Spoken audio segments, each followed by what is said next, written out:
Friends, welcome to Sai Kapi Kitchen. Today என்ன lunch மெனுன்னு பார்ப்போம் வாங்க. இன்னைக்கு லஞ்ச் சுட சாதம்ங்க.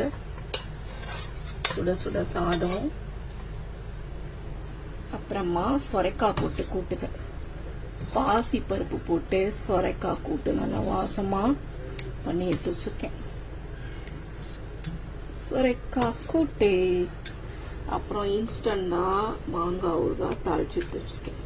ஒரு அரை மணி நேரம் இதை ஊற வச்சு உடனேவே தாளிச்சிடலாம். அப்படி ஊறுகாய் மாதிரி நல்லா இருக்கும். ஒரு 1 வீக் வந்து கேட்டு போகாது, எவ்வளோ நல்லா இருக்கும். இது ஃபுல் வீடியோ என் சேனல்ல போட்டிருக்கேன். பச்சை மாங்காய் ஊறுகாய். அப்புறமா கெட்டி தயிருங்க தாளிச்சு எடுத்து வச்சிருக்கேன். நிறைய இஞ்சி எல்லாம் போட்டு வாசமா கெட்டி தயிர் தாளிச்சு எடுத்து வச்சிருக்கேன். அப்புறம் கூட்டுக்கு பாசி பருப்பு வேக வைக்கும் போது அந்த பாசி பருப்பு வேக வச்ச தண்ணியில சூப்பரா ஒரு பருப்பு ரசம். இவ்வளவுதாங்க இன்னைக்கு என்னோட சிம்பிளான லஞ்ச்.